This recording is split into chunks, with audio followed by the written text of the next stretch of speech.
Bacaan firman Tuhan hari ini dari Daniel pasal 2 ayat 46 sampai dengan ayat 49 sebagai berikut. Lalu sujudlah Raja Nebukadnezar serta menyembah Daniel. Juga dititahkannya mempersembahkan korban dan bau-bauan kepadanya. Berkatalah Raja kepada Daniel, "Sesungguhnya lah, Allahmu itu Allah yang mengatasi segala Allah dan yang berkuasa atas segala raja, dan yang menyingkapkan rahasia-rahasia, sebab engkau telah dapat menyingkapkan rahasia itu." Lalu Raja memuliakan Daniel, dianugerahinyalah dengan banyak pemberian yang besar, dan dibuatnya dia menjadi penguasa atas seluruh wilayah Babel dan menjadi kepala semua orang bijaksana di Babel. Atas permintaan Daniel, Raja menyerahkan pemerintahan wilayah Babel itu kepada Sadrah, Mesah dan Abednego, sedang Daniel sendiri tinggal di istana raja. Tema renungan hari ini adalah mengakui Tuhan tanpa mempercayainya. Latar belakang renungan hari ini, kata-kata orang bijak Babel ketika mereka mengatakan kepada raja bahwa tidak ada orang lain yang bisa memberitahu apa yang dia lihat dalam mimpinya kecuali dewa, yang tempat tinggalnya di dunia fana ini, merupakan sebuah kebenaran. Baca ayat 10. Hal ini juga dipertegas oleh Daniel yang menjelaskan hal yang sama kepada Nebukadnezar, dengan mengatakan, "Rahasia yang ditanyakan tuanku raja, tidaklah dapat diberitahukan kepada raja oleh orang bijaksana, ahli jampi, orang berilmu atau ahli nujum. Tetapi di sorga ada Allah yang menyingkapkan rahasia-rahasia." Baca ayat 27. Sebelumnya, Daniel menggambarkan atribut Allah Israel sebagai berikut. Dialah yang menyingkapkan hal-hal yang tidak terduga dan yang tersembunyi. Dia tahu apa yang ada di dalam gelap, dan terang ada padanya. Baca Daniel 2 ayat 22. Pada ayat-ayat selanjutnya, yaitu pada ayat 29 sampai dengan ayat 45, Daniel menjelaskan secara rinci mimpi Nebukadnezar berikut maknanya.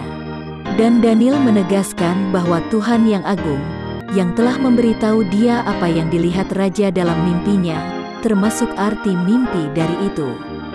Itu bukan dari kuasa atau hikmat Daniel, tetapi dari Tuhan. Inti firman Tuhan hari ini adalah sebagai berikut. Bacaan kita hari ini menjelaskan apa reaksi Nebukadnezar atas pengungkapan mimpi dan maknanya yang disampaikan oleh Daniel.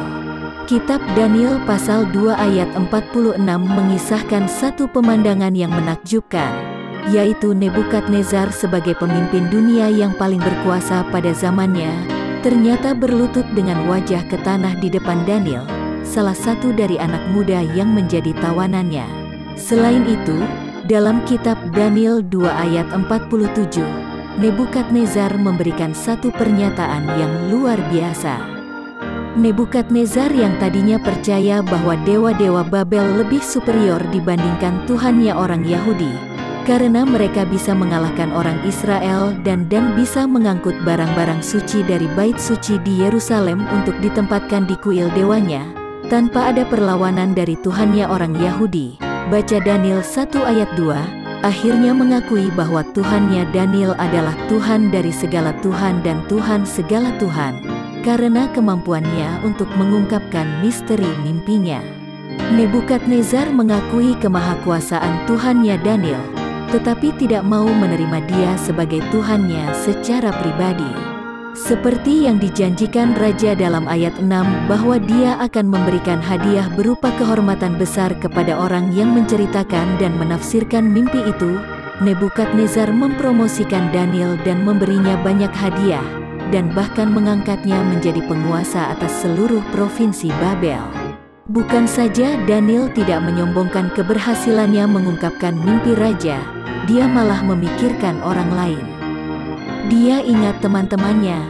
Daniel meminta agar raja mengangkat teman-temannya sesama orang Israel, Sadrah, Mesah, dan Abednego menjadi administrator provinsi-provinsi di Babel. Raja menurutinya, dan Daniel menggantikannya sebagai pejabat tinggi di istana Nebukadnezar. Baca Daniel 2 ayat 48. Aplikasinya bagi kita: 1. Kita harus menyadari bahwa hikmat manusia bersifat sementara, sedangkan hikmat Tuhan bersifat abadi. Kebenaran dan terang Tuhan akan selalu menyingkapkan kegelapan dunia ini. 2. Kita harus seperti Daniel untuk selalu berusaha memproklamasikan kedaulatan Tuhan dalam setiap tindakan kita. Seperti Daniel yang tidak memiliki niat untuk mencari ketenaran, tapi Tuhan justru memberikan ketenaran itu kepadanya atas dasar kesetiaannya, kita pun patut meneladaninya. 3. Kita tidak boleh mencuri kemuliaan Tuhan atas keberhasilan kita. Kita harus memuliakan Tuhan di tengah masyarakat yang bebal dan fasik, yang hanya percaya kepada bukti yang terlihat, yaitu hasil pekerjaan seseorang, bukan kepada yang tidak terlihat, yaitu pribadi di sorga yang telah membuat keberhasilan itu nyata. 4. Tuhan sering menggunakan krisis untuk menggerakkan orang percaya tampil ke panggung, dan kita harus bersedia dipakai Tuhan sebagai alatnya untuk membuktikan bahwa tidak ada Allah lain selain Tuhan kita. Kesimpulan firman Tuhan hari ini: 1. Selalu ada situasi di mana posisi kita sebagai anak-anak Tuhan terjepit di lingkungan orang yang mengaku bertuhan, tetapi sesungguhnya menyangkali kuasanya. Orang-orang itu sama seperti Nebukadnezar yang mengaku dengan kata-kata bahwa Tuhannya Daniel adalah Allah yang mengatasi segala Allah dan yang berkuasa atas segala raja. Tetapi ternyata diikuti dengan tindakan yang memuliakan Daniel dan memberinya penghargaan yang tinggi karena telah mengungkapkan dan menafsirkan mimpinya. 2. Nebukadnezar melambangkan orang-orang yang mengakui Yesus adalah Allah yang Maha Kuasa di atas segala Allah lain, tetapi tidak mau mempercayainya sebagai Tuhan yang harus disembah. 3. Kebenaran Allah selalu mampu mengungkap kesalahan atau kegelapan dunia ini. Oleh karena itu kita patut selalu memohon penyertaan serta pertolongan Tuhan dalam setiap aspek kehidupan kita. 4. Selalu ada kesia-siaan dalam kebijaksanaan manusia, karena hikmat manusia adalah bersifat sementara, tetapi hikmat Tuhan bersifat kekal abadi.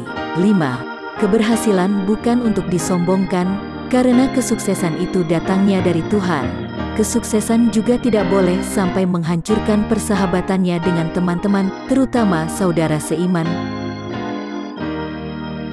Doa hari ini: Tuhan Yesus, buat kami percaya dan mempercayai kuasa kasih-Mu, agar kami menikmati segala kebaikan-Mu. Amin.